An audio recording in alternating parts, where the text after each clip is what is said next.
With 2022 NBA free agency rolling around, every single NBA team is looking to bring in a new player that's going to help elevate them when it comes to winning an NBA championship. While the Kevin Durant's and LeBron James of the world are not part of this free agent class, there's still tons of players that can make a big impact. Have that be a Zach Levine or a Deandre Ayton. For today's video, we are going to talk about 10 free agency signings that would break the NBA. So the first player we are going to talk about on this list is actually John Wall of the Houston Rockets. So this is assuming he agrees to a buyout, decides that he's been sitting away from basketball long enough and wants to play on a team that he can help in the moment. And my choice for that, this one might be a little bit interesting, a little bit just kind of out of left field, but I think going back to the Washington Wizards makes a lot of sense. And the reason I say that is because as of right now, the Wizards have nothing at the point guard position, and they're trying to keep Bradley Beal happy, so he sticks around, signs a long-term extension. Now, John Wall in the short term obviously knows the Washington Wizards system, knows Bradley Beal very well, the way that he plays, and I think it still allows the Wizards to go out and draft a rookie point guard, maybe a Ty Washington or a Dyson Daniels with their 10th pick in the draft. So a short-term solution for the long-term conquest of finding a point guard. I think John Wall makes complete sense over on the Washington Wizards. Next up on the list, definitely not the player that he once was, but that is Carmelo Anthony of the Los Angeles Lakers. Now, he very well can go back to the Lakers on the season, average 13 points, 4 rebounds per game, and help their the bench unit, or if somebody gets injured, obviously he can play minutes, start minutes at times. But a fit besides the Lakers, I think, would actually be the Dallas Mavericks. So the Mavericks are built around Luka Doncic, having these specialty players. I think having that veteran presence of Melo on that Mavericks bench would make a huge difference. Just a guy who at times you can give the ball to, and based off his historical success, can get himself a basket. Or even if he's playing off Luka Doncic, he can become a catch-and-shoot type of player here in the NBA. And yeah, I'm not saying Melo is going to win the Dallas Mavericks any championships, but I just think having more of that, that Mamba mentality type of scoring presence off the bench is what the Mavericks kind of lacked at certain points in the postseason. And while Melo might not solve it, I still think it's a step in the right direction and is a type of fit that, hey, you might as well give it a shot. And if not, then hey, you spent some money for a 38-year-old and Carmelo Anthony, and that's the end of that, man. Next up is a player that was just announced a few weeks ago that he's probably not going back to the team, and that is Mo Bamba of the Orlando Magic. And I can't believe it, man, but I found the absolute groundbreaking, perfect fit for Mo Bamba. It just makes so much sense in my mind. So Mo Bamba on the season averaged 11 points, 8 rebounds, and 2 blocks per game. We know he's a 7-footer with a 7'10 wingspan. I think the largest recorded wingspan in NBA history.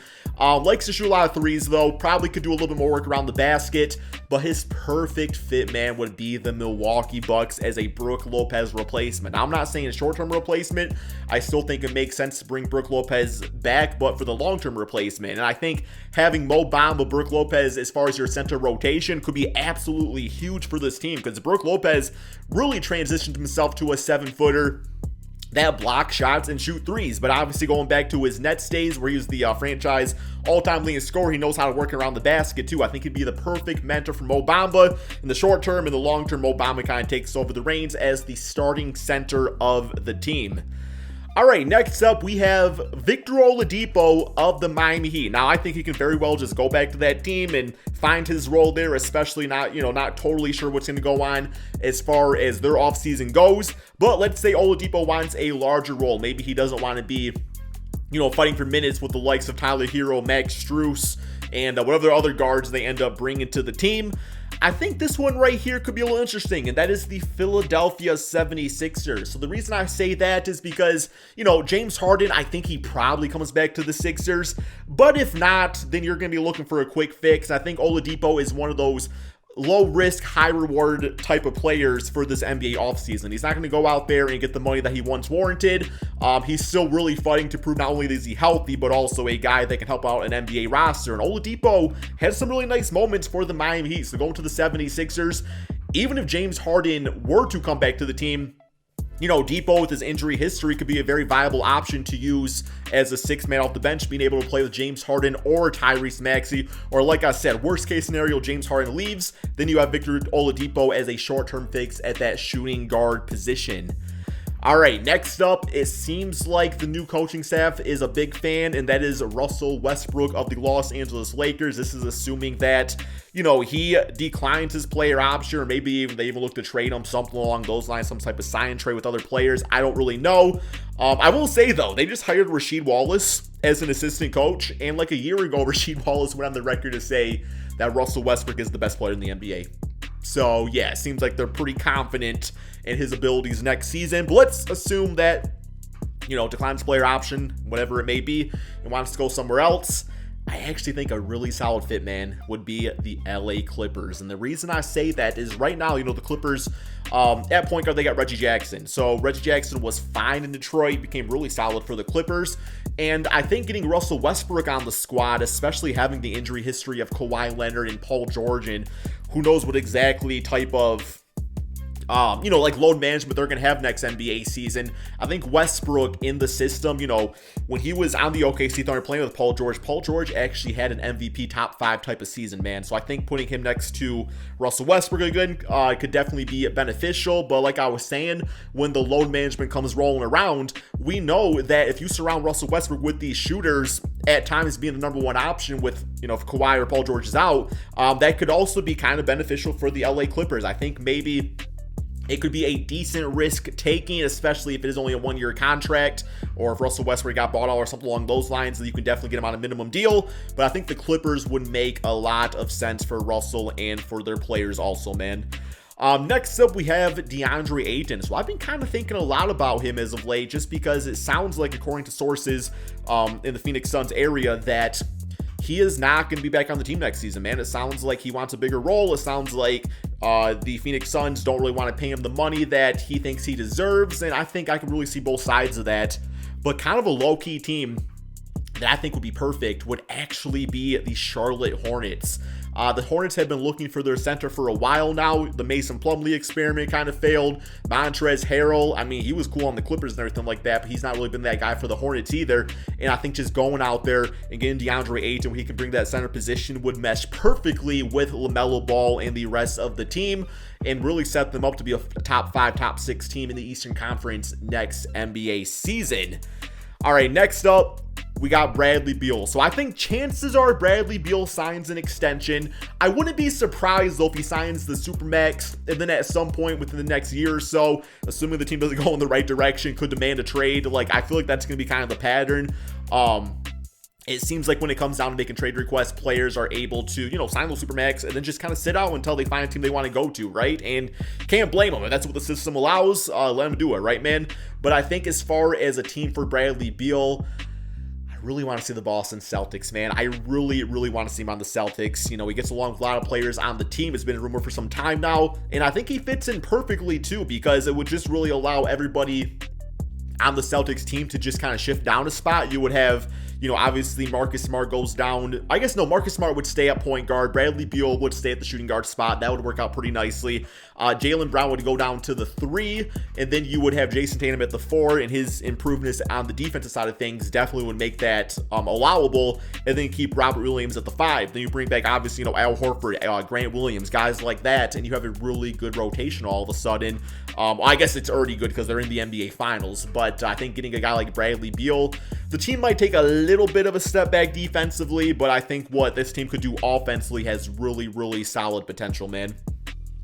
Okay, next up we have Zach Levine. So Levine has been interested, the rumor is he's been interested in a lot of different teams up in there, man. And a lot of teams are interested in him. I don't know if he goes back to the Chicago Bulls. I'd like to see him do that, but assuming he doesn't, one low-key fit that I actually really like, and maybe there's even sign trade plausibility right here, would be the Memphis Grizzlies. Can you guys imagine a John Morant, Zach Levine backcourt and the amount of just that team would have? You keep Desmond Bane, or Desmond Bane would actually go to the 3 spot. He's 6'6" and play that position just fine. You still got Jaren Jackson. You still got, Steven Adams up in there, man. So I think that team would be so explosive and so much fun to watch. I think Zach Levine could be that player that elevates this Memphis Grizzlies team that got really good experience last season, but I think he takes them to another level, man. Dude was an all-star, so I'd love to see that.